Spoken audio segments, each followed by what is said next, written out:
हम आप लोगों के लिए लेके आए हैं सीटेट 2020 गणित प्रश्नों के हल। चलिए देखते हैं क्वेश्चंस को।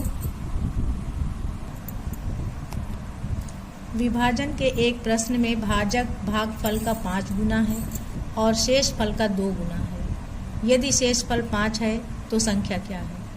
चलिए देखते हैं। यहाँ पर भाजक है भागफल का 5 गुना, यानी भाजक बराबर भागफल गुणा 5, और यही भाजक है शेषफल का 2 गुना, यानी शेषफल गुणा 2। अब लास्ट में दिए हैं यदि शेषफल 5 है तो शेषफल की जगह पे हम 5 लिख देंगे, यानी भागफल गुणा 5 बराबर 5 गुणा 2। अब हमारा भागफल क्या आ जाएगा? दोनों तरफ से 5 कैंसिल हो जाएगा, भागफल हमारा आ जाएगा 2। अब इसी से हम भाजक निकाल लेते हैं। तो भाजक बराबर भागफल की जगह पे 2 रख दिया, 2 गुणा 5 यानी 10 आ गया। अब हमें पता है कि भाज्य बराबर भाजक गुणा भागफल प्लस शेषफल। तो इसी में हमने भाजक और भागफल की वैल्यू रख दिया, शेषफल की भी। हमारा आंसर आ गया 10 दूनी 20, 5 25। अब इसको थोड़ा सा और बारीकी से समझते हैं। हम जब जिस संख्या को भाग देते हैं उसको भाज्य कहते हैं, और जिस संख्या से भाग देते हैं उसको भाजक कहते हैं। जो भाग देने पे रिजल्ट आता है उसको हम भागफल बोलते हैं, और जो बचता है उसको शेषफल कहते हैं। उदाहरण के लिए मान लीजिए हमने ले लिया यहाँ पे 16, इसको भाग दे रहे हैं 3 से, तो ये 3 पचे 15 होता है, 3 पचे 15, 1 बच गया शेष। तो यहाँ पर भाज्य हो गया 16, भाजक हो गया 3 और भागफल हो गया 5, शेषफल हो गया 1। अब यहाँ 16 कैसे आएगा? 3 गुणा 5 करेंगे और ये 1 शेष जोड़ देंगे तो हमको 16 मिल जाएगा। इसी के आधार पे है ये क्वेश्चन। अब इसमें देखिए हमारा आंसर आ रहा है 25, तो हमारा ये ए पार्ट सही हो जाएगा इसका। अब हम देखते हैं अगला क्वेश्चन। 5 क्रमागत संख्याओं का योग 20 है। प्रथम 3 क्रमागत संख्याओं का योग क्या होगा? जब भी हम क्रमागत संख्याओं के बारे में कोई प्रश्न करते हैं तो क्रमागत संख्याएं जैसे 3, 4, 5, 6 तो एक एक जोड़ने पे हमें मिल जाती है। तो हमने मान लिया कि पहली क्रमागत संख्या 1 है, तो सीधी बात है कि अगली होगी x+1, अगली उसके अगली x+2, फिर x+3 प्लस x+4 ऐसे ही होता जाएगा। अब हम इन 5 संख्याओं का योग कर लेते हैं, यानी x plus x+1 plus x+2 plus x+3 plus x+4, इसका योग दिया है 20। अब हमने सारे x को ऐड किया, 5x संख्याओं को ऐड किया प्लस 10 इक्वल टू 20। अब यहाँ पर ये 10 इक्वल के इधर आएगा तो माइनस हो जाएगा, यानी 5x बराबर 20 माइनस 10 यानी 10।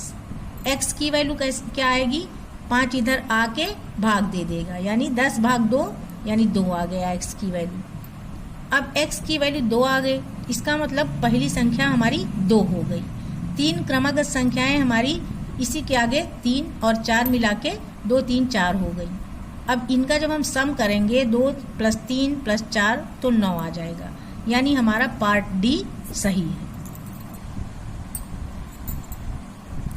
एक वर्ग के रूप में तार 144 सेंटीमीटर स्क्वायर क्षेत्रफल घेरता है।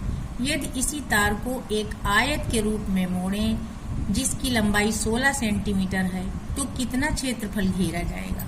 देखिए ये हमने एक वर्ग बना दिया जिसका क्षेत्रफल है 144 सेंटीमीटर स्क्वायर।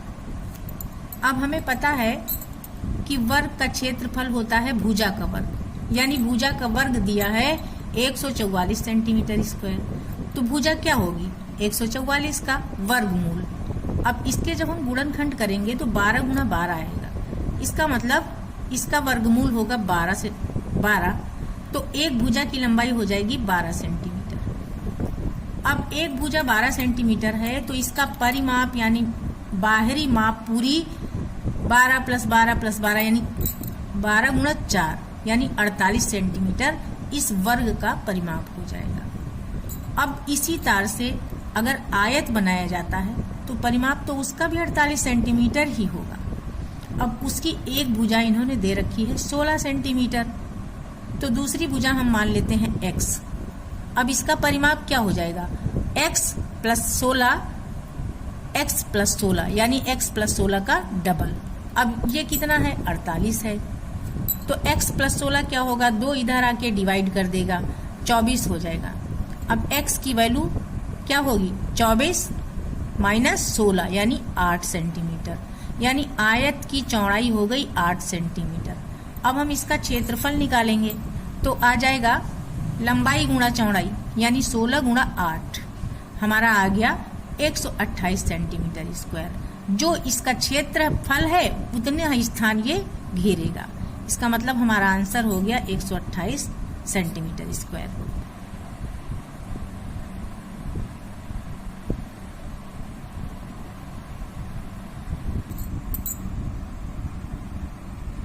निम्नांकित भिन्नों में से सबसे बड़ी और दूसरी सबसे बड़ी भिन्न क्रमशः है।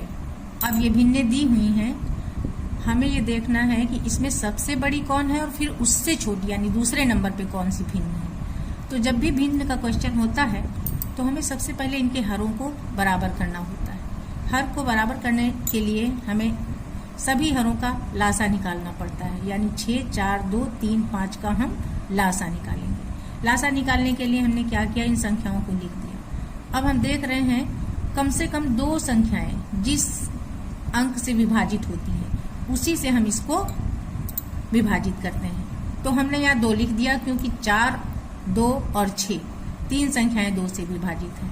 हम 2 से ले गए, 2 3 6, 2 दूनी 4, 2 1 2। जिसमें पहाड़ा नहीं जा रहा उनको हमें ज्यों का त्यों उतार लेना है।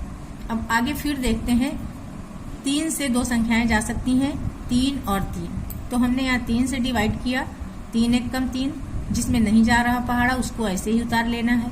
फिर 3 1 कम 3, 5 को ऐसे उतार लिया। लासा हमारा क्या हो गया, 2 गुणा 3 गुणा 2 गुणा 5, हमारा आ गया 60। अब हमें सभी हरों को 60 बना लेना है। तो अब यहाँ हम देखते हैं 6 दाहम 60, तो ऊपर नीचे हमने 10 से गुणा कर दिया। यहाँ हम 4 देखते हैं तो 15 चौको 60 होता है, तो हमने क्या किया, 15 से ऊपर नीचे गुणा कर लिया। अब यहाँ 2 है तो 30 दूनी 60 होता है, हमने 30 से ऊपर नीचे गुणा किया। और 20 तियां 60 होता है, इसलिए इसको ऊपर नीचे हमने 20 से गुणा किया। 12 पंचे 60 होता है, इसको ऊपर नीचे 12 से गुणा कर दिया। तो हमारी भिन्नें गुणा करने पे आ गई 50/60, 45/60, 30/60, 40/60, 36/60। अब यहाँ पर हम हर बराबर हो गए हैं तो सिर्फ अंश को ही देखेंगे। जो अंश सबसे बड़ा है वही भिन्न सबसे बड़ी होगी, यानी ये वाली भिन्न सबसे बड़ी है। और फिर नंबर 2 पे है 45/60 यानी ये वाली। अब इनका वास्तविक स्वरूप क्या था, 50/60 थी 5/6, 45/60 थी 3/4, यानी सबसे बड़ी भिन्न हमारी 5/6, दूसरे नंबर पे 3/4। अब हमने अपने विकल्पों को देखा तो यहाँ हम देख रहे हैं 5/6 और 3/4 सी नंबर पे है, तो इसका आंसर सी वाला सही है। स्मिता विद्यालय गोष्ठी में 8:30 AM से 15 मिनट पहले पहुंची। वह अपने सहकर्मी से आधा घंटे पहले पहुंची, जो कि गोष्ठी के लिए 40 मिनट देर से पहुंचा। गोष्ठी का निर्धारित समय क्या था? तो देखिए, स्मिता का गोष्ठी में पहुंचने का समय था 8:15 AM, क्योंकि वो 15 मिनट पहले पहुंची थी। अब सहकर्मी का गोष्ठी में पहुंचने का समय वो उससे आधा घंटे बाद आया, यानी 8:15 में हम वही आधा घंटे 30 मिनट ऐड कर दिए, तो 8:45 AM हो गया। अब सहकर्मी जो है वो निर्धारित समय से 40 मिनट लेट पहुंचता है, यानी ये जो 8:45 है इससे ठीक 40 मिनट पहले का समय गोष्ठी के निर्धारित होने का था। तो हम क्या करेंगे, 8:45 से 40 मिनट माइनस कर देंगे, यानी 8:05 8:05 AM गोष्ठी का निर्धारित समय था। अब 8:05 AM हमारा है बी। 1/1 cm वाले 48 छोटे वर्गों को कुल कितने प्रकार से व्यवस्थित किया जा सकता है कि पारिमाणिक क्षेत्रफल 48 सेंटीमीटर स्क्वायर हो? तो यहाँ पे हमें इनकी व्यवस्था ऐसे करनी है कि हर बार हमारा क्षेत्रफल 48 सेंटीमीटर स्क्वायर ही रहे। तो इनकी पहली सेटिंग हम ये कर सकते हैं कि सभी वर्गों को एक सीधी लाइन में लगा सकते हैं। तो इस बार इनकी व्यवस्था होगी 1 गुणा 48। फिर ऐसा भी हो सकता है कि हम 24-24 की 2 लाइन तैयार कर लें, तब फिर इसका क्षेत्रफल हो जाएगा 24 गुणे 2, यानी 24-24 की 2 लाइन बन जाएंगी। ऐसे ही अगर हम 16-16 की बनाएंगे तो 16×3 = 48, तब हमारी 3 लाइन तैयार होंगी और इसकी व्यवस्था हो जाएगी 16 गुणा 3। ठीक ऐसे ही 12-12 की हम 4 लाइन बना सकते हैं, यानी 12 गुणा 4। या फिर हम 8-8 की लाइन बनाएंगे तो 8×6 = 48 होता है, तो हमारी 6 लाइनें बनेंगी। तो हम कितनी तरह से इसको सेट कर सकते हैं? 1, 2, 3, 4, 5 तरीके से। हमारा आंसर सही हो गया ए। विद्यालय की एक कक्षा के विद्यार्थी एक पंक्ति में खड़े हैं। दोनों सिरों से रूही का 19वां स्थान है। उस कक्षा में कुल कितने छात्र हैं? यहाँ पर रूही बीच में खड़ी है, उसके लेफ्ट में भी 18 बच्चे हैं और राइट में भी 18 बच्चे हैं। इसका मतलब 18 बच्चे ये, 18 ये और प्लस रूही। तो कक्षा में कुल छात्र कितने हो जाएंगे? 18 + 18 + 1, यानी 37 छात्र। डी नंबर इसका सही है। एक संख्या 100 के आधे से अधिक है। यह 6 दहाई से अधिक और 8 दहाई से कम है। इसके अंकों का योग 9 है। इसका दहाई का अंक इकाई के अंक का दुगना है। संख्या क्या है? हम देखते हैं संख्या 100 के आधे से अधिक है, यानी 50 से अधिक है। यह 6 दहाई से अधिक और 8 दहाई से कम है। 6 दहाई में 60 से ज्यादा और 80 से कम है, यानी 60 और 80 के बीच की संख्या है। अब इसके अंकों का योग 9 है। अंकों का योग हम देखें तो 7 और 2 9, इसका भी हो रहा, 6 3 9 इसका भी हो रहा। यही दोनों संख्याएं 60 और 80 के बीच की है। अब आगे कह रहा है इसका दहाई का अंक इकाई के अंक का दुगना है। तो यहाँ पर ही दहाई का अंक इकाई के अंक से दुगना है, यानी वो संख्या हमारी 63 हो जाएगी। एक रेलगाड़ी पटना से 30 मई 20 को 23:40 पर चलती है और मुंबई 1 जून 2020 को 5:15 घंटे पर पहुंचती है। रेलगाड़ी की यात्रा का कुल समय कितना होगा? तो रेलगाड़ी की यात्रा का कुल समय सबसे पहले तो 30 मई से 31 मई तक 23:40 तक का जो समय है वो 24 घंटे हो जाएगा। फिर 23:40 से 24 तक 20 मिनट हो जाएंगे। फिर 24 से 1 जून लग जाएगी। 1 जून को समय लगता है 5 घंटे 15 मिनट। तो जब हम 24 घंटा 20 मिनट और 5 घंटा 15 मिनट को ऐड करेंगे तो हमारा आंसर आ जाएगा 29 घंटे 35 मिनट, यानी हमारा डी पार्ट सही हो जाएगा। 5 अंकों वाली संख्या में 100वें स्थान का अंक 10,000वें स्थान के अंक का 3/4 है और 10वें स्थान का अंक सबसे छोटी अभाज्य संख्या का वर्ग है। 1000वें स्थान का अंक 1 अंक वाली सबसे बड़ी अभाज्य संख्या है। यदि इकाई का अंक सबसे बड़ी 1 अंक वाली विषम संख्या है तो संख्या बताओ। यहाँ पर इकाई का अंक सबसे बड़ी 1 अंक वाली विषम संख्या है, तो 1 अंक वाली सबसे बड़ी विषम संख्या 9 होती है, यानी इकाई का अंक हमको मिल गया 9। अब हम देखते हैं 10वें स्थान का अंक सबसे छोटी अभाज्य संख्या का वर्ग है। तो सबसे छोटी अभाज्य संख्या 2 है, उसका वर्ग 4 होगा, यानी दहाई का अंक हमारा 4 हो गया। अब हम जो ऑप्शन दिए हैं हमारे सामने उसमें हम देखते हैं कि लास्ट में 49 किस में है, तो इस संख्या में लास्ट में 49 है। अब थोड़ा सा हम और देखते हैं क्वेश्चन में कंफर्म करने के लिए।